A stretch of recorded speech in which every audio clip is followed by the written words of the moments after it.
ಎಲ್ರಿಗೂ ನಮಸ್ಕಾರ ಸ್ನೇಹಿತರೆ. ಪ್ರೀತಿಯಲ್ಲಿ ಮೋಸ, ಸ್ನೇಹದಲ್ಲಿ ದ್ರೋಹ, ಮದುವೆ ನಂತರ ವಿಚಿತ್ರ ಸಂಕಟ, ಇದೇನಾ ತುಲಾರಾಶಿಯವರ ಜೀವನ?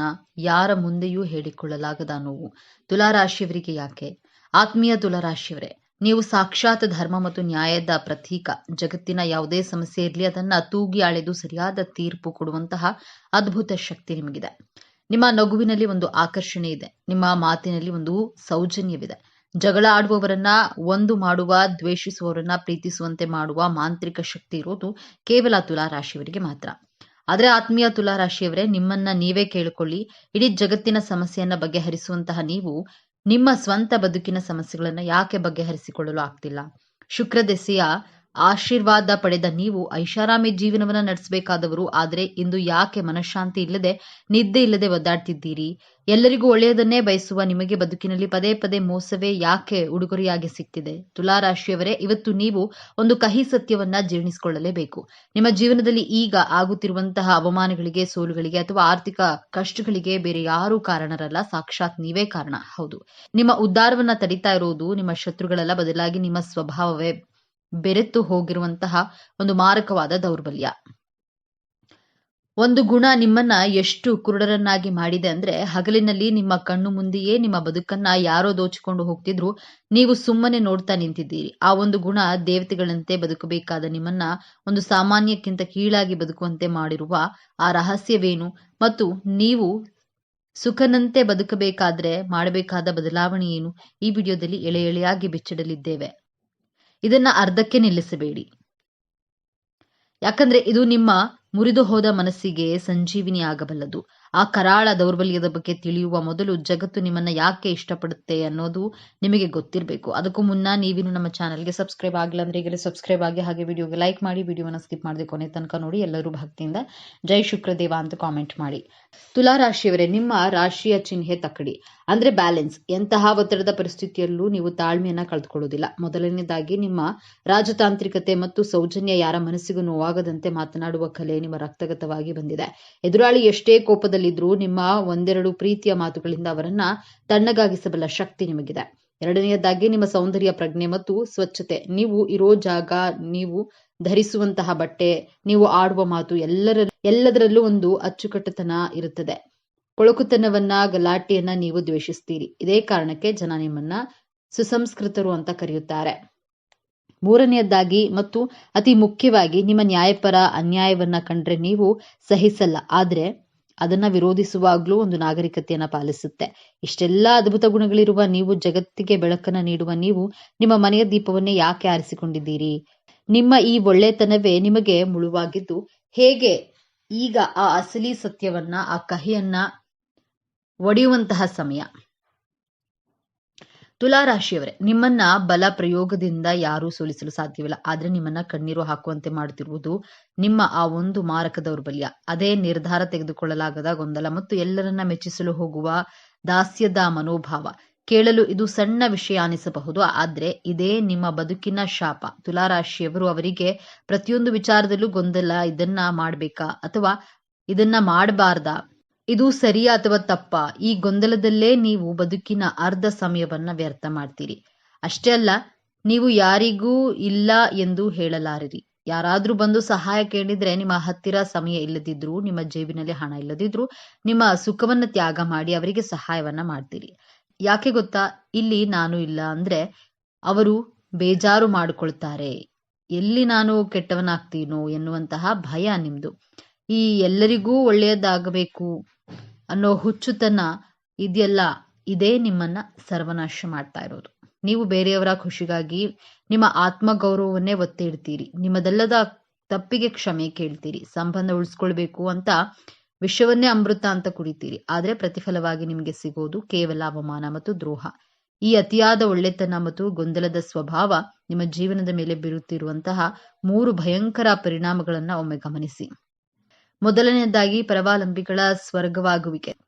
ತುಲಾರಾಶಿಯವರು ಎಲ್ಲಿಯವರೆಗೆ ಬೇರೆಯವರಿಗೆ ಉಪಯೋಗವಾಗ್ತಾರೆ ಅಲ್ಲಿಯವರೆಗೆ ಮಾತ್ರ ಜನ ಇವರನ್ನ ಪ್ರೀತಿಸ್ತಾರೆ. ನೀವು ನೋ ಹೇಳೋದಿಲ್ಲ ಅಂತ ಗೊತ್ತಿರೋ ಜನ ನಿಮ್ಮನ್ನ ಒಂದು ಟಿಶ್ಯೂ ಪೇಪರ್ ತರ ಬಳಸ್ಕೊಳ್ತಾರೆ. ನಿಮ್ಮ ಹಣ, ನಿಮ್ಮ ಸಮಯ, ನಿಮ್ಮ ಬುದ್ಧಿವಂತಿಕೆಯನ್ನು ಬಳಸ್ಕೊಂಡು ಕೊನೆಗೆ ನೀವು ಕಷ್ಟದಲ್ಲಿದ್ದಾಗ ನಿಮಗೆ ಬುದ್ಧಿ ಇಲ್ವಾ, ಯಾಕೆ ಮಾಡಿದೆ ಅಂತ ನಿಮ್ಮನ್ನೇ ದ್ವೇಷಿಸ್ತಾ ಹೋಗ್ತಾರೆ. ಆದ್ರೆ ನೀವು ಪಾಠ ಕಲಿಯೋದಿಲ್ಲ, ಮತ್ತೆ ಅಂತವರನ್ನೇ ನಂಬ್ತೀರಿ. ಎರಡನೆಯದಾಗಿ ಅವಕಾಶಗಳ ಬಗ್ಗೆ ನಿರ್ಧಾರವನ್ನ ತೆಗೆದುಕೊಳ್ಳಲು ನೀವು ಮಾಡುವಂತಹ ತಡ. ಅಂದ್ರೆ ಇದೆಲ್ಲ ಆದ್ದರಿಂದ ಎಷ್ಟೋ ಅದೃಷ್ಟ ಲಕ್ಷ್ಮಿನ ನೀವು ಬಾಗಿಲಿನಿಂದಲೇ ವಾಪಸ್ ಕಳುಹಿಸುತ್ತೀರಿ. ಅತಿಯಾಗಿ ಯೋಚನೆ ಮಾಡುತ್ತಾ ಹೀಗಾದ್ರೆ ಹೇಗೆ ಅಂತ ಲೆಕ್ಕ ಹಾಕ್ತಾ ಕೂತಿರ್ತೀರಿ. ಅಷ್ಟರಲ್ಲಿ ಕಡಿಮೆ ಬುದ್ಧಿವಂತರು ಅವಕಾಶವನ್ನ ಬಾಚಿಕೊಂಡು ಮುಂದೆ ಹೋಗ್ತಾರೆ. ನಿಮ್ಮ ಬುದ್ಧಿವಂತಿಕೆ ಕೇವಲ ಪ್ಲಾನಿಂಗ್ ಮಾಡೋದ್ರಲ್ಲೇ ವ್ಯರ್ಥವಾಗ್ತಾ ಇದೆ ಹೊರತು ಆಕ್ಷನ್ ತೆಗೆದುಕೊಳ್ಳೋದ್ರಲ್ಲಿ ಅಲ್ಲ. ಮೂರನೇದಾಗಿ ಒಳ್ಳೆ ಮನಸ್ಸಿನ ನರಕ. ಹೊರಗೆ ಎಲ್ಲರ ಜೊತೆ ನಗುತ್ತಾ ಇರುವಂತಹ ನೀವು ಒಳಗೆ ಅಳ್ತಿರ್ತೀರಿ, ನನ್ನನ್ನ ಯಾರು ಅರ್ಥ ಮಾಡ್ಕೊಳ್ಳುತ್ತಿಲ್ಲ, ನಾನು ಎಲ್ಲರಿಗೂ ಇಷ್ಟೆಲ್ಲಾ ಮಾಡಿದ್ರು ನನಗೆ ಯಾಕೆ ಈ ಶಿಕ್ಷೆ ಅನ್ನೋ ಕೊರಗು ನಿಮ್ಮನ್ನ ದಿನೇ ದಿನೇ ಕೊಲ್ಲುತ್ತದೆ. ನಿಮ್ಮತನವನ್ನೇ ಕಳೆದುಕೊಂಡು ಬೇರೆಯವರಿಗಾಗಿ ಬದುಕುವ ಬೊಂಬೆಯಾಗಿರ್ತೀರಿ. ತುಲಾರಾಶಿಯವರೇ, ಸಾಕು ಮಾಡಿ ಈ ತ್ಯಾಗವನ್ನ. ನಿಮ್ಮ ಒಳ್ಳೆಯತನಕ್ಕೆ ಬೆಲೆ ಇಲ್ಲದ ಜಾಗದಲ್ಲಿ ನಿಮ್ಮತನವನ್ನ ತೋರಿಸುವಂತಹ ಸಮಯ ಬಂದಿದೆ. ನೀವು ಮತ್ತೆ ಎದ್ದು ನಿಲ್ಲಬೇಕು. ನಿಮ್ಮ ರಾಶ್ಯಾಧಿಪತಿ ಶುಕ್ರನಂತೆ ಮತ್ತೆ ಮಿನುಗಬೇಕು. ಅಂದ್ರೆ ಈ 3 ಕಠಿಣ ನಿರ್ಧಾರಗಳನ್ನ ಈಗಲೇ ತೆಗೆದುಕೊಳ್ಳಿ. ಮೊದಲನೆಯದಾಗಿ ನಿರ್ದಾಕ್ಷಿಣ್ಯವಾಗಿ ತಿರಸ್ಕರಿಸೋದನ್ನ ಕಲಿಯಿರಿ. ಯಾರು ನಿಮ್ಮ ಸಮಯವನ್ನ ಶಾಂತಿಯನ್ನ ಹಾಳು ಮಾಡ್ತಾರೋ ಅವರಿಗೆ ಮುಖಕ್ಕೆ ಹೊಡೆದಂತೆ ನನ್ನಿಂದ ಆಗಲ್ಲ ಎಂದು ಹೇಳೋದನ್ನ ಕಲಿಯಿರಿ. ನೀವು ಕೆಟ್ಟವರಾದ್ರೂ ಪರವಾಗಿಲ್ಲ, ನಿಮ್ಮ ನೆಮ್ಮದಿಗಿಂತ ದೊಡ್ಡದು ಯಾವುದೂ ಇಲ್ಲ. ನೆನಪಿಡಿ, ಜಗತ್ತನ್ನ ಮೆಚ್ಚಿಸಲು ನೀವು ಹುಟ್ಟಿಲ್ಲ. ನಿಮ್ಮ ಬೌಂಡರಿಯನ್ನ ನೀವೇ ಹಾಕಿಕೊಳ್ಳಿ, ಆಗ ಮಾತ್ರ ಜನ ನಿಮಗೆ ಬೆಲೆ ಕೊಡ್ತಾರೆ. ಎರಡನೆಯದಾಗಿ ತ್ವರಿತ ನಿರ್ಧಾರಗಳೇ ಯಶಸ್ಸಿನ ಮೆಟ್ಟಿಲು. ಇಂದಿನಿಂದ ಅತಿಯಾಗಿ ಯೋಚನೆ ಮಾಡೋದನ್ನ ನಿಲ್ಲಿಸಿ ಬಿಡಿ. ಯಾವುದೇ ಅವಕಾಶ ಬಂದ್ರೂ ಅದು 70% ಸರಿ ಇದೆ ಅನಿಸಿದ್ರೆ ಮುನ್ನುಗ್ಗಿ, ತಪ್ಪು ನಡೆದ್ರೆ ತಿದ್ದುಕೊಳ್ಳೋಣ. ಆದ್ರೆ ಯೋಚನೆ ಮಾಡುತ್ತಾ ಕೂತು ಸಮಯ ವ್ಯರ್ಥ ಮಾಡಬೇಡಿ. ನಿಂತ ನೀರು ಕೊಳೆಯುತ್ತದೆ, ಹರಿಯುವ ನೀರು ಮಾತ್ರ ಪವಿತ್ರ. ಹಾಗೆಯೇ ಆಕ್ಷನ್ ತೆಗೆದುಕೊಳ್ಳುವಂತಹ ತುಲಾರಾಶಿಯವರು ಮಾತ್ರ ಗೆಲ್ತಾರೆ. ಮೂರನೆಯದಾಗಿ ಸ್ವಯಂ ಪ್ರೀತಿ ಮತ್ತು ಸ್ವಾರ್ಥ. ಹೌದು, ನೀವು ಸ್ವಲ್ಪ ಸ್ವಾರ್ಥಿಗಳಾಗಬೇಕು. ನಿಮ್ಮ ಸಂಪಾದನೆಯನ್ನ, ನಿಮ್ಮ ಪ್ರೀತಿಯನ್ನ ಮೊದಲು ನೀವು ನಿಮ್ಮ ಮೇಲೆ ಖರ್ಚು ಮಾಡಿ. ನೀವು ಚೆನ್ನಾಗಿದ್ರೆ ಮಾತ್ರ ಜಗತ್ತು ಚೆನ್ನಾಗಿ ಕಾಣುತ್ತೆ. ಕನ್ನಡಿಯನ್ನ ನೋಡಿಕೊಂಡು ಬೇರೆಯವರಿಗಾಗಿ ಬದುಕೋದನ್ನ ಬಿಟ್ಟು ನಿಮಗಾಗಿ ನೀವು ಬದುಕೋದನ್ನ ಹಿಂದೆ ಪ್ರಾರಂಭಿಸಿ. ತುಲಾರಾಶಿಯವರೇ, ನೀವು ವಜ್ರದ ಹರಳಿನಂತೆ. ವಜ್ರಕ್ಕೆ ಹೊಳಪು ಬರಬೇಕಂದ್ರೆ ಅದನ್ನ ಕತ್ತರಿಸಬೇಕು. ನೀವು ಪಟ್ಟ ಕಷ್ಟಗಳು, ಅನುಭವಿಸಿದ ಅವಮಾನಗಳು ನಿಮ್ಮನ್ನ ಇನ್ನಷ್ಟು ಗಟ್ಟಿಯಾಗಿಸಬೇಕು ಹೊರತು ವೀಕ್ ಆಗಿಸಬಾರದು. ಇಂದಿನಿಂದ ನಿಮ್ಮ ಜೀವನದ ತಕ್ಕಡಿಯಲ್ಲಿ ಒಂದು ಕಡೆ ಜಗತ್ತನ್ನ ಇಡಿ, ಇನ್ನೊಂದು ಕಡೆ ನಿಮ್ಮನ್ನ ನೀವೇ ಇಟ್ಕೊಳ್ಳಿ. ಯಾವಾಗಲೂ ನಿಮ್ಮ ಕಡೆಯ ತೂಕ ಹೆಚ್ಚಿರಲಿ. ನಿಮ್ಮ ಮೃದು ಸ್ವಭಾವವನ್ನ ದೌರ್ಬಲ್ಯ ಎಂದು ಭಾವಿಸುವವರಿಗೆ ನಿಮ್ಮ ಕಠಿಣ ನಿರ್ಧಾರಗಳ ಮೂಲಕ ಉತ್ತರವನ್ನ ಕೊಡಿ.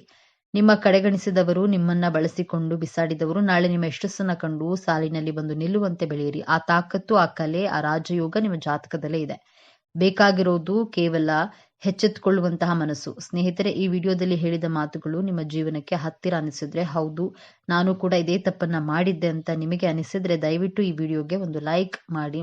ನಿಮ್ಮ ಲೈಕ್ ನಮಗೆ ಇಂತಹ ಆಳವಾದ ಸತ್ಯಗಳನ್ನು ಹುಡುಕಿ ತರಲು ಸ್ಫೂರ್ತಿ ನೀಡುತ್ತೆ. ಮತ್ತು ತುಲಾರಾಶಿಯವರೇ, ನಿಮ್ಮಂತೆ ನೋವು ಅನುಭವಿಸುತ್ತಿರುವ, ದಾರಿ ಕಾಣದೇ ಇರುವ ನಿಮ್ಮ ಸ್ನೇಹಿತರಿಗೂ ಈ ವಿಡಿಯೋವನ್ನ ಶೇರ್ ಮಾಡಿ. ಜ್ಯೋತಿಷ್ಯದ ಜೊತೆಗೆ ಜೀವನದ ಪಾಠವನ್ನ ಕಲಿಯಲು, ನಿಮ್ಮ ಬದುಕಿನ ರಹಸ್ಯಗಳನ್ನ ಪ್ರತಿ ವಾರ ತಿಳಿದುಕೊಳ್ಳಲು ಈಗಲೇ ನಮ್ಮ ಚಾನೆಲ್ ಅನ್ನ ಸಬ್ಸ್ಕ್ರೈಬ್ ಮಾಡಿಕೊಳ್ಳಿ. ಬೆಲ್ ಐಕಾನ್ ಒತ್ತಿ. ನಿಮ್ಮ ಜೀವನದ ಯಾವ ಘಟನೆ ನಿಮಗೆ ಹೆಚ್ಚು ನೋವು ತಂದಿದೆ ಅಥವಾ ನೀವು ಇನ್ನು ಮುಂದೆ ಯಾವ ಬದಲಾವಣೆಯನ್ನ ಮಾಡ್ಕೊಳ್ತೀರಿ ಎಂಬುದನ್ನ ಕಾಮೆಂಟ್ ಮೂಲಕ ನಮಗೆ ತಿಳಿಸಿ. ನಿಮ್ಮ ಗೆಲುವೇ ನಮ್ಮ ಗುರಿ. ಸರ್ವೇ ಜನೋ ಸುಖಿನೋ ಭವತು. 12 ರಾಶಿಗಳಲ್ಲಿ 7ನೇ ರಾಶಿ ತುಲಾ. ಈ ರಾಶಿಯ ಅಧಿಪತಿ ಶುಕ್ರ. ಈ ಚಿಹ್ನೆಯಲ್ಲಿ ಗಾಳಿಯ ಅಂಶವು ಹೆಚ್ಚು ಪ್ರಮುಖವಾಗಿದೆ. ಇದು ಚಲಿಸಬಲ್ಲ ಚಿಹ್ನೆ.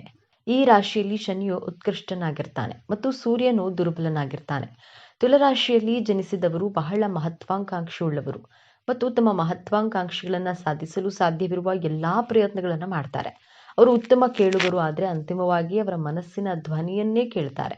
ಅವರು ನಿಷ್ಪಕ್ಷಪಾತ ಮತ್ತು ಸಮಚಿತ್ತದಿಂದ ಕೂಡಿರ್ತಾರೆ. ಅವರು ಸ್ವತಂತ್ರ ಸಿದ್ಧಾಂತವನ್ನ ಹೊಂದಿರ್ತಾರೆ ಮತ್ತು ಯಾರ ಅಡಿಯಲ್ಲಿಯೂ ಕೆಲಸ ಮಾಡಲು ಇಷ್ಟಪಡುವುದಿಲ್ಲ. ಪ್ರೀತಿಗಿಂತ ಜೊತೆಗಿರುವಂತಹ ಸ್ನೇಹ ಚಂದ, ಕಾಣುವ ಕನಸಿಗಿಂತ ಕಾಣದಿರುವ ಕಲ್ಪನೆ ಚಂದ, ಬರೆಯುವ ಬರಹಕ್ಕಿಂತ ಅಳಿಸಲಾಗದ ನೆನಪು ಚಂದ. ಇಷ್ಟು ಸಮಯದಿಂದ ಪರಿಚಯವಿದ್ದೀರಿ ಎನ್ನುವುದು ಗೆಳೆತನವಲ್ಲ, ಎಷ್ಟು ಚೆನ್ನಾಗಿ ಅರ್ಥ ಮಾಡ್ಕೊಂಡಿದ್ದೀರಿ ಅನ್ನೋದು ನಿಜವಾದ ಸ್ನೇಹ. ತುಲಾರಾಶಿಯ ಬಂಧುಗಳೇ, ಈ ವಿಡಿಯೋವನ್ನ ನೀವು ಈಗ ನೋಡ್ತಿದ್ರೆ ಇದು ಆಕಸ್ಮಿಕವಾಗಿ ನಿಮ್ಮ ಮುಂದೆ ಬಂದಿಲ್ಲ. ಇದು ನಿಮ್ಮ ಇಷ್ಟ ದೈವವು ನಿಮಗೆ ಕಳುಹಿಸುತ್ತಿರುವಂತಹ ದಿವ್ಯ ಸಂದೇಶ. ನಿಮ್ಮ ಜೀವನದಲ್ಲಿ ಒಂದು ದೊಡ್ಡ ಕಾಂತಿ ನಡೆಯಲಿದೆ. ಇಷ್ಟು ದಿನ ಒಂಟಿಯಾಗಿ ಕುಳಿತು ಕಣ್ಣೀರು ಹಾಕಿದ್ದೀರಿ, ಅವಮಾನಗಳನ್ನ ಸಹಿಸಿದ್ದೀರಿ, ಪ್ರತಿ ರೂಪಾಯಿಗೂ ಲೆಕ್ಕ ಹಾಕುವಂತಹ ಆರ್ಥಿಕ ಸಂಕಷ್ಟವನ್ನು ಅನುಭವಿಸಿದ್ದೀರಿ ಅಲ್ವೇ? ಈ ಎಲ್ಲಾ ಕಷ್ಟಗಳಿಗೆ, ನೋವುಗಳಿಗೆ, ಅನುಮಾನಗಳಿಗೆ ಈಗ ಪ್ರತಿಫಲ ಸಿಗುವ ಸಮಯ ಬಂದಿದೆ. ನಿಮ್ಮ ಜೀವನದ ದಿಕ್ಕು ಯಶಸ್ಸಿನ ಉತ್ತುಂಗಕ್ಕೆ ಏರಲಿದೆ ಅಥವಾ ಮತ್ತೆ ಪಾತಾಳಕ್ಕೆ ಬೀಳಲಿದೆಯೇ ಅಂತ ತಿಳಿಯೋಣ. ಇದರ ಜೊತೆಗೆ ಒಂದು ಕಠಿಣ ಸವಾಲು ನಿಮ್ಮ ಮುಂದೆ ಬರಲಿದೆ. ಅದರಿಂದ ಪಾರಾಗೋದು ಹೇಗೆ ತಿಳಿಯಲು ಈ ವಿಡಿಯೋವನ್ನ ಕೊನೆಯವರೆಗೂ ನೋಡಿ. ಇದರ ಜೊತೆ ಒಂದು ಕಠಿಣ ಸವಾಲು ನಿಮ್ಮ ಮುಂದೆ ಬರಲಿದೆ. ಅದರಿಂದ ಪಾರಾಗೋದು ಹೇಗೆ ತಿಳಿಯಲು ಈ ವಿಡಿಯೋನ ಕೊನೆಯವರೆಗೂ ನೋಡಿ ಮತ್ತು ನಿಮ್ಮ ಜೀವನ ಬದಲಾಗಲಿ ಎಂದು ಸಂಕಲ್ಪ ಮಾಡುತ್ತಾ ತಪ್ಪದೆ ಶ್ರೀ ಮಂಜುನಾಥ ಸ್ವಾಮಿ ಎಂದು ಕಾಮೆಂಟ್ ಮಾಡಿ, ಹಾಗೆ ವಿಡಿಯೋ ಲೈಕ್ ಮಾಡಿ. ತುಲಾರಾಶಿಯ ಚಿಹ್ನೆ ತಕ್ಕಡಿ. ಇದು ಕೇವಲ ಒಂದು ಚಿಹ್ನೆಯಲ್ಲ, ಇದು ತುಲಾರಾಶಿಯವರ ಸಂಪೂರ್ಣ ಜೀವನದ ಸಾರ ತಕ್ಕಡಿಯಂತೆ. ಜೀವನದಲ್ಲಿ ಪ್ರತಿಯೊಂದು ಅಂಶದಲ್ಲೂ ಸಮತೋಲನವನ್ನ ಹುಡುಕ್ತಾರೆ. ಪ್ರೀತಿ, ದ್ವೇಷ, ಸರಿ, ತಪ್ಪು, ಭಾವನೆ, ಬುದ್ಧಿ ಎಲ್ಲವನ್ನ ಅಳೆದು ತೂಗಿಯೇ ನಿರ್ಧಾರ ತೆಗೆದುಕೊಳ್ತಾರೆ. ಇದೇ ಗುಣ ಇವರನ್ನ ನ್ಯಾಯವಂತ ಮತ್ತು ನಿಷ್ಪಕ್ಷಪಾತ ವ್ಯಕ್ತಿಯನ್ನಾಗಿ ಮಾಡುತ್ತೆ. ಆದರೆ ಇದೇ ಗುಣವೇ ಅವರ ದೊಡ್ಡ ದೌರ್ಬಲ್ಯವೂ ಹೌದು. ಅದರ ಬಗ್ಗೆ ಮುಂದೆ ನೋಡೋಣ. ಈ ರಾಶಿಯ ಅಧಿಪತಿ ಶುಕ್ರದೇವ. ಶುಕ್ರನನ್ನ ಪ್ರೀತಿ, ಸೌಂದರ್ಯ, ಕಲೆ, ಐಷಾರಾಮಿ ಜೀವನ ಮತ್ತು ಸಂಬಂಧಗಳ ಕಾರಕ ಎಂದು ಕರೆಯಲಾಗುತ್ತೆ. ಹಾಗಾಗಿಯೇ ತುಲಾರಾಶಿಯವರಿಗೆ ಹುಟ್ಟಿನಿಂದಲೇ ಒಂದು ಆಕರ್ಷಕ ವ್ಯಕ್ತಿತ್ವ, ಕಲಾತ್ಮಕ ಹೃದಯ ಮತ್ತು ಎಲ್ಲರನ್ನ ಪ್ರೀತಿಸುವ ಗುಣ ರಕ್ತದಲ್ಲಿಯೇ ಬಂದಿರುತ್ತೆ. ಜಗಳ, ವಾದ, ಸಂಘರ್ಷವನ್ನ ಇವರು ದೂರದಿಂದಲೇ ದ್ವೇಷಿಸ್ತಾರೆ. ಶಾಂತಿ ಮತ್ತು ಸೌಹಾರ್ದತೆ ಇವರ ಜೀವನದ ಮೂಲ ಮಂತ್ರ. ಮೇಲ್ನೋಟಕ್ಕೆ ಇವರು ಸದಾ ಸಂತೋಷವಾಗಿ ಎಲ್ಲರೊಂದಿಗೆ ಬೆರೆಯುತ್ತಾ ಯಾವುದೇ ಚಿಂತೆ ಇಲ್ಲದೆ ಇರುವಂತೆ ಕಾಣ್ತಾರೆ. ಮೊದಲಿಗೆ ಇಷ್ಟು ದಿನ ನೀವು ಯಾಕೆ ಇಷ್ಟೊಂದು ಕಷ್ಟ ಅನುಭವಿಸಿದ್ದೀರಿ ಎಂದು ನೋಡೋಣ. ತುಲಾರಾಶಿಯವರು ನ್ಯಾಯ ಮತ್ತು ಸಮತೋಲನದ ಪ್ರತೀಕ. ಆದರೆ ಕಳೆದ ಕೆಲವು ಸಮಯದಿಂದ ವಿಶೇಷವಾಗಿ ಶನಿ ಭಗವಾನನ ಸಂಚಾರ ಮತ್ತು ರಾಹುಕೇತುಗಳ ಪ್ರಭಾವದಿಂದ ನಿಮ್ಮ ಜೀವನದ ಸಮತೋಲನವೇ ತಪ್ಪಿ ಹೋಗಿತ್ತು. ನೀವು ನಂಬಿದವರೇ ನಿಮಗೆ ಮೋಸ ಮಾಡಿದ್ರು. ನೀವು ಒಳ್ಳೆಯದು ಮಾಡಲು ಹೋದ್ರೂ ಅದು ಕೆಟ್ಟದಾಗಿ ಪರಿಣಮಿಸಿತು. ಕೈ ಹಾಕಿದ ಕೆಲಸಗಳಲ್ಲಿ ಕೇವಲ ವಿಘ್ನಗಳು, ಹಣ ಕೈಯಲ್ಲಿ ನಿಲ್ಲುತ್ತಿರಲಿಲ್ಲ, ಅನಾರೋಗ್ಯದ ಸಮಸ್ಯೆಗಳು, ಕುಟುಂಬದಲ್ಲಿ ಸಣ್ಣ ಸಣ್ಣ ವಿಷಯಗಳಿಗೂ ದೊಡ್ಡ ದೊಡ್ಡ ಜಗಳಗಳು, ಮಾನಸಿಕ ನೆಮ್ಮದಿ ಸಂಪೂರ್ಣವಾಗಿ ಹಾಳಾಗಿತ್ತು. ಇದಕ್ಕೆಲ್ಲ ಕಾರಣ ಕೇವಲ ನಿಮ್ಮ ಕೆಟ್ಟ ಸಮಯವಲ್ಲ, ಅದು ನಿಮ್ಮ ಕರ್ಮದ ಪರೀಕ್ಷೆಯಾಗಿತ್ತು. ಗ್ರಹಗಳ ಹಿಡಿತದಲ್ಲಿ ನೀವು ಅನುಭವಿಸಬೇಕಾದಂತಹ ಕಷ್ಟಗಳನ್ನು ಅನುಭವಿಸಿ ಈಗ ನೀವು ಶುದ್ಧವಾಗಿದ್ದೀರಿ. ಆ ಪರೀಕ್ಷೆಯ ಸಮಯ ಈಗ ಮುಗಿಯುತ್ತಿದೆ. ಈಗ ಗುರುಬಲದ ಕೃಪೆ ಮತ್ತು ಇತರ ಶುಭ ಗ್ರಹಗಳ ಸಂಯೋಜನೆಯಿಂದ ಮುಂದಿನ ದಿನಗಳು ನಿಮ್ಮ ಜೀವನದ ಸುವರ್ಣ ಪುಟಗಳಾಗಲಿವೆ. ಇಷ್ಟು ದಿನ ನಿಮ್ಮ ವೃತ್ತಿ ಜೀವನದಲ್ಲಿ ನೀವು ಎಷ್ಟೇ ಕಷ್ಟಪಟ್ಟರೂ ಅದಕ್ಕೆ ತಕ್ಕ ಪ್ರತಿಫಲ, ಪ್ರಶಂಸೆ ಸಿಗ್ತಿರ್ಲಿಲ್ಲ. ಕಚೇರಿಯಲ್ಲಿ ನಿಮ್ಮನ್ನ ಕಡೆಗಣಿಸಲಾಗ್ತಿತ್ತು. ಆದರೆ ಈಗ ನಿಮ್ಮ ಮೇಲಾಧಿಕಾರಿಗಳೇ ನಿಮ್ಮನ್ನ ಗುರುತಿಸುವ ಸಮಯ ಬಂದಿದೆ. ನಿಮ್ಮ ಪ್ರತಿಭೆಗೆ ತಕ್ಕ ಸ್ಥಾನಮಾನ, ಪ್ರಮೋಷನ್ ಅಥವಾ ದೊಡ್ಡ ಜವಾಬ್ದಾರಿ ನಿಮ್ಮನ್ನ ಹುಡುಕಿಕೊಂಡು ಬರಲಿದೆ. ಯಾರು ಉದ್ಯೋಗ ಬದಲಾವಣೆ ಮಾಡಬೇಕು ಎಂದು ಯೋಚಿಸ್ತಿದ್ರೋ ನಿಮಗೆ ನಿರೀಕ್ಷೆ ಮಾಡದಿರದ ಕಡೆಯಿಂದ ದೊಡ್ಡ ಸಂಬಳದ ಅದ್ಭುತವಾದ ಅವಕಾಶ ಬಾಗಿಲು ತಟ್ಟಲಿದೆ. ನಿಮ್ಮ ವೃತ್ತಿ ಜೀವನದ ಸ್ಥಿರತೆ ಎತ್ತ ಸಾಗಲಿದೆ. ನಿಮ್ಮ ಏಳಿಗೆಯನ್ನ ಕಂಡು ಸಹಿಸದವರು, ನಿಮ್ಮ ಬೆನ್ನ ಹಿಂದೆ ಮಾತನಾಡಿದವರು, ನಿಮಗೆ ಗುಂಡಿ ತೊಡಿದ ಶತ್ರುಗಳ ಆಟ ಈಗ ಮುಗಿಯಲಿದೆ. ಆ ಶತ್ರುಗಳು ಯಾರೆಂದು ನಿಮಗೆ ಸ್ಪಷ್ಟವಾಗಿ ತಿಳಿಯುತ್ತೆ. ಆದರೆ ನೀವು ಪ್ರತೀಕಾರ ತೀರಿಸಿಕೊಳ್ಳುವ ಅವಶ್ಯಕತೆ ಇರುವುದಿಲ್ಲ. ಅವರ ಕರ್ಮವೇ ಅವರಿಗೆ ಶಿಕ್ಷೆ ನೀಡುತ್ತದೆ. ನಿಮ್ಮ ಮೌನವೇ ನಿಮ್ಮ ದೊಡ್ಡ ಅಸ್ತ್ರವಾಗಲಿದೆ. ಶತ್ರುಗಳು ತಾವಾಗಿಯೇ ನಿಮ್ಮ ದಾರಿಯಿಂದ ದೂರ ಸರಿಯಲಿದ್ದಾರೆ. ದಾಂಪತ್ಯದಲ್ಲಿ ಬಿರುಕು ಮೂಡಿತ್ತು. ಸಣ್ಣ ಸಣ್ಣ ಮಾತುಗಳು ದೊಡ್ಡ ದೊಡ್ಡ ಜಗಳಕ್ಕೆ ಕಾರಣವಾಗ್ತಿದ್ದವು. ಇಬ್ಬರ ನಡುವೆ ಅನಾವಶ್ಯಕ ಅನುಮಾನಗಳು ಮೂಡಿದವು. ಆದರೆ ಈ ಉತ್ತಮ ಸಮಯದಲ್ಲಿ ಆ ಎಲ್ಲಾ ತಪ್ಪು ತಿಳುವಳಿಕೆಗಳು ದೂರವಾಗಲಿವೆ. ನಿಮ್ಮ ಸಂಗಾತಿಯು ನಿಮ್ಮನ್ನು ಸಂಪೂರ್ಣವಾಗಿ ಅರ್ಥ ಮಾಡಿಕೊಳ್ಳುವರು. ಸಂಬಂಧದಲ್ಲಿ ಹೊಸ ಚೈತನ್ಯ ಮೂಡಲಿದೆ. ಪ್ರೀತಿ, ವಿಶ್ವಾಸ 100ರಷ್ಟು ಹೆಚ್ಚಾಗಲಿದೆ. ಅವಿವಾಹಿತರಿಗೆ ಕಂಕಣ ಭಾಗ್ಯ ಕೂಡಿ ಬಂದು ಬಹಳ ಉತ್ತಮವಾದ ಸಂಬಂಧಗಳು ನಿಶ್ಚಯವಾಗುವ ಯೋಗವಿದೆ. ನಿಮ್ಮ ಮಕ್ಕಳ ವಿದ್ಯಾಭ್ಯಾಸದ ಬಗ್ಗೆ ನಿಮಗೆ ದೊಡ್ಡ ಚಿಂತೆಯಾಗಿತ್ತು. ಅವರ ಹಠಮಾರಿತನ, ಓದಿನಲ್ಲಿ ಗಮನ ಇಲ್ಲದಿರುವುದು ನಿಮ್ಮನ್ನ ಕಾಡ್ತಿತ್ತು. ಇದೀಗ ಅವರಲ್ಲಿ ಅದ್ಭುತವಾದ ಸಕಾರಾತ್ಮಕ ಬದಲಾವಣೆಯನ್ನ ಕಾಣುವಿರಿ. ಅವರೇ ಜವಾಬ್ದಾರಿಯಿಂದ ಓದಲು ಪ್ರಾರಂಭಿಸ್ತಾರೆ. ಉತ್ತಮ ಫಲಿತಾಂಶಗಳನ್ನು ತರ್ತಾರೆ. ಇನ್ನ ಸಂತಾನ ಭಾಗ್ಯಕ್ಕೆ ಕಾಯ್ತಿದ್ದ ತುಲಾರಾಶಿಯ ದಂಪತಿಗಳಿಗೆ ನಿಮ್ಮ ಪ್ರಾರ್ಥನೆ ದೇವರಿಗೆ ತಲುಪಿದೆ. ಶುಭ ಸುದ್ದಿಯನ್ನ ನೀವು ಕೇಳುವ ಸಾಧ್ಯತೆ ಅತ್ಯಂತ ಪ್ರಬಲವಾಗಿದೆ. ವರ್ಷಗಳಿಂದ ನಿಮ್ಮನ್ನ ಕಾಡುತ್ತಿದ್ದ ಆ ಕೋರ್ಟು ಕೇಸು, ಆಸ್ತಿ ವಿವಾದ ಅಥವಾ ಯಾವುದೇ ಕಚೇರಿ ಸಂಬಂಧಿತ ತೊಂದರೆಗಳು ಈಗ ಅಂತ್ಯ ಕಾಣಲಿದೆ. ಈ 45 ದಿನಗಳಲ್ಲಿ ನಿಮಗೆ ಆಶ್ಚರ್ಯವಾಗುವ ರೀತಿಯಲ್ಲಿ ಈ ತೀರ್ಪು ನಿಮ್ಮ ಪರವಾಗಿ ಬರಲಿದೆ ಅಥವಾ ಕೋರ್ಟಿನ ಹೊರಗಡೆ ಅತ್ಯಂತ ಸೌಹಾರ್ದಯುತವಾಗಿ ಸಮಸ್ಯೆ ಬಗೆಹರಿಯಲಿದೆ. ನ್ಯಾಯದೇವತೆಯೇ ಆಗಿರುವ ತುಲಾರಾಶಿ ನಿಮಗೆ ಈಗ ನಿಜವಾದ ನ್ಯಾಯ ಸಿಗಲಿದೆ. ನೀವು ಕಷ್ಟದಲ್ಲಿದ್ದಾಗ ಸಹಾಯ ಮಾಡಿದ್ದೀರಿ. ಆದರೆ ಆ ಹಣ ವಾಪಸ್ ಬಾರದೆ ನೀವು ಮತ್ತಷ್ಟು ಸಂಕಷ್ಟಕ್ಕೆ ಸಿಲುಕಿರ್ತೀರಿ. ನೀವು ಕೊಟ್ಟ ಹಣವನ್ನ ಮರೆತೇ ಬಿಟ್ಟಿದ್ದೀರಿ. ಆದರೆ ಈಗ ಯಾರು ನಿಮಗೆ ಹಣ ವಾಪಸ್ ಕೊಡಬೇಕಿತ್ತೋ ಅವರೇ ನಿಮ್ಮನ್ನ ಹುಡುಕಿಕೊಂಡು ಬಂದು ನಿಮ್ಮ ಹಣವನ್ನ ಮರಳಿಸಲಿದ್ದಾರೆ. ಮುಳುಗಿ ಹೋದ ಹಣ ವಾಪಸ್ ಬರುವುದು ಖಚಿತ. ಹೌದು, ನೀವು ಸರಿಯಾಗಿ ಕೇಳಿದ್ದೀರಿ. ನಿಮಗೆ ಅನಿರೀಕ್ಷಿತ ಮೂಲಗಳಿಂದ ಧನಾಗಮನವಾಗಲಿದೆ. ಅದು ಪಿತ್ರಾರ್ಜಿತ ಆಸ್ತಿಯಿಂದ ಬರಬಹುದು, ಹಳೆಯ ಹೂಡಿಕೆಯಿಂದ ಮೂಲಕ ಬರಬಹುದು, ಅಥವಾ ಲಾಟರಿ, ಷೇರು ಮಾರುಕಟ್ಟೆಯಿಂದಲೂ ಲಾಭವಾಗುವ ಸಾಧ್ಯತೆ ಇದೆ. ನಿಮ್ಮ ಆರ್ಥಿಕ ಮುಗ್ಗಟ್ಟು ಸಂಪೂರ್ಣವಾಗಿ ದೂರವಾಗಿ ಹಣದ ಹರಿವು ಹೆಚ್ಚಾಗಲಿದೆ. ವ್ಯಾಪಾರದಲ್ಲಿ ನಿಂತ ನೀರಾಗಿದ್ದ ಪರಿಸ್ಥಿತಿ ಈಗ ಬದಲಾಗಲಿದೆ. ಹೊಸ ಗ್ರಾಹಕರು, ಹೊಸ ಒಪ್ಪಂದಗಳು, ವ್ಯಾಪಾರ ವಿಸ್ತರಣೆಗೆ ಉತ್ತಮ ಅವಕಾಶಗಳು ನಿಮ್ಮನ್ನ ಅರಸಿ ಬರಲಿವೆ.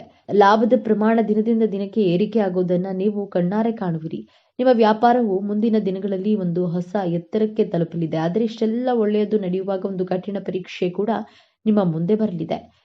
ನೀವು ಎದುರಿಸುವಂತಹ ಅತ್ಯಂತ ಕಷ್ಟಕರ ಸಮಸ್ಯೆ ಅದು ಬೇರೇನೂ ಅಲ್ಲ, ನಿಮ್ಮ ಅತಿಯಾದ ಒಳ್ಳೆತನ ಮತ್ತು ನಂಬಿಕೆ. ಹೌದು, ನಿಮ್ಮ ಜೀವನ ಈಗ ಹಳಿಗೆ ಮರಳುತ್ತಿದೆ ಎಂದು ತಿಳಿದ ತಕ್ಷಣ ಇಷ್ಟು ದಿನ ನಿಮ್ಮಿಂದ ದೂರವಿದ್ದ, ನಿಮ್ಮನ್ನ ಅವಮಾನಿಸುತ್ತಿದ್ದ ಅಥವಾ ನಿಮಗೆ ಮೋಸ ಮಾಡಿದ ಹಳೆಯ ಸಂಬಂಧಿಕರು ಅಥವಾ ಸ್ನೇಹಿತರು ಮತ್ತೆ ನಿಮ್ಮ ಜೀವನದಲ್ಲಿ ಪ್ರವೇಶಿಸಲು ಪ್ರಯತ್ನಿಸ್ತಾರೆ. ಅವರು ನಿಮ್ಮ ಬಳಿ ಬಂದು ತುಂಬಾ ನಾಟಕೀಯವಾಗಿ ಕ್ಷಮೆ ಕೇಳಬಹುದು ಅಥವಾ ನಿಮಗೆ ಹಣದ ಸಹಾಯವನ್ನ ಕೇಳಬಹುದು. ನಿಮ್ಮ ಯಶಸ್ಸಿನಲ್ಲಿ ಪಾಲುದಾರರಾಗಲು ಪ್ರಯತ್ನಿಸಬಹುದು. ಈ ಸಮಯದಲ್ಲಿ ನಿಮ್ಮ ಮೃದು ಹೃದಯವು ಅವರನ್ನ ಮತ್ತೆ ನಂಬಲು ಪ್ರೇರೇಪಿಸುತ್ತೆ. ನೀವು ಅಯ್ಯೋ ಪಾಪ ಎಂದು ಮತ್ತೊಮ್ಮೆ ಅವರಿಗೆ ಸಹಾಯ ಮಾಡಲು ಹೋದ್ರೆ ನೀವು ಗಳಿಸಿದ ಎಲ್ಲಾ ಯಶಸ್ಸು, ಹಣ ಮತ್ತು ನೆಮ್ಮದಿ ಮತ್ತೆ ನಿಮ್ಮ ಕೈತಪ್ಪಿ ಹೋಗುವ ದೊಡ್ಡ ಅಪಾಯವಿದೆ. ಇದು ಶನಿ ಭಗವಾನನು ಕೊಡುವ ಕೊನೆಯ ಪರೀಕ್ಷೆ. ಈ ಪರೀಕ್ಷೆಯಲ್ಲಿ ಪಾರಾಗುವುದು ಹೇಗೆ? ಪರಿಹಾರ ತುಂಬಾ ಸರಳವಾಗಿದೆ. ಈ ದಿನಗಳಲ್ಲಿ ಪ್ರತಿ ಶನಿವಾರ ನಿಮ್ಮ ಮನೆಯಲ್ಲಿ ಅಥವಾ ಆಂಜನೇಯ ದೇವಸ್ಥಾನದಲ್ಲಿ ಒಂದು ಎಳ್ಳೆಣ್ಣೆ ದೀಪವನ್ನ ಹಚ್ಚಿ, ದೇವರೇ ನನಗೆ ಸಂಪತ್ತನ್ನ ಕೊಡೋದಕ್ಕಿಂತ ಹೆಚ್ಚಾಗಿ ಯಾರು ಸರಿ ಯಾರು ತಪ್ಪು ಎಂದು ಗುರುತಿಸುವ ವಿವೇಚನೆ ಮತ್ತು ಜ್ಞಾನವನ್ನ ಕೊಡು, ಕೆಟ್ಟ ಜನರಿಂದ ದೂರವಿರುವ ಧೈರ್ಯವನ್ನ ಕೊಡು ಎಂದು ಪ್ರಾರ್ಥಿಸಿಕೊಳ್ಳಿ. ನಿಮ್ಮ ಬಳಿ ಸಹಾಯ ಕೇಳಿ ಬರುವ ಹಳೆಯ ಶತ್ರುಗಳಿಗೆ ಇಲ್ಲ ಎಂದು ಹೇಳೋದನ್ನ ಕಲಿಯಿರಿ. ಈ ಒಂದು ಇಲ್ಲ ಎಂಬ ಶಬ್ದ ನಿಮ್ಮ ಮುಂದಿನ ಜೀವನವನ್ನ ಕಾಪಾಡುತ್ತೆ. ತುಲಾರಾಶಿಯವರೇ, ನೀವು ಅನುಭವಿಸಿದ ನೋವುಗಳಿಗೆ ಈಗ ಪ್ರತಿಫಲ ಸಿಗಲಿದೆ. ನೀವು ಪಾತಾಳಕ್ಕೆ ಬೀಳೋದಿಲ್ಲ, ಖಂಡಿತವಾಗಿಯೂ ಯಶಸ್ಸಿನ ಉತ್ತುಂಗಕ್ಕೆ ಏರ್ತೀರಿ. ಈ ವಿಡಿಯೋ ನಿಮಗೆ ತಲುಪಿದೆ ಅಂದ್ರೆ ಅದು ನಿಮ್ಮ ಇಷ್ಟ ದೈವದ ಸಂಕೇತ. ನಿಮ್ಮ ಒಳ್ಳೆಯ ದಿನಗಳು ಪ್ರಾರಂಭವಾಗಲಿವೆ. ಈ ದೈವಿಕ ಸಂದೇಶವನ್ನ ಸ್ವೀಕರಿಸಿ ನಿಮ್ಮ ಎಲ್ಲಾ ಕಷ್ಟಗಳು ಕರಗಿ ಹೋಗಲಿ ಎಂದು ಹಾರೈಸುತ್ತಾ, ಮರೆಯದೆ ನಿಮ್ಮ ಇಷ್ಟ ದೇವರ ಅಥವಾ ಕುಲದೇವರ ಹೆಸರನ್ನ ಕಾಮೆಂಟ್ ಮಾಡಿ. ಸರ್ವೇ ಜನೋ ಸುಖಿನೋ ಭವಂತು. ಇದೇ ತರಹದ ಜ್ಯೋತಿಷ್ಯಕ್ಕೆ ಸಂಬಂಧಪಟ್ಟಂತಹ ವಿಡಿಯೋ ನೋಡಲು ನಮ್ಮ ಚಾನೆಲ್ಗೆ ಸಬ್ಸ್ಕ್ರೈಬ್ ಆಗಿ, ಈ ವಿಡಿಯೋಗೆ ಲೈಕ್ ಮಾಡಿ, ಶೇರ್ ಮಾಡಿ.